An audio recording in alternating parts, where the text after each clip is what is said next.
মানুষ চিনতে ভুল করেছি আমারে জীবনে, নিজের কপাল পুড়ছি নিজেই দোষ দেব কারে।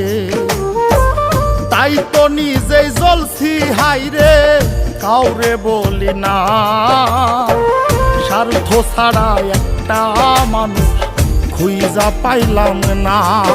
আমি স্বার্থ ছাড়া একটা মানুষ খুঁজা পাইলাম না।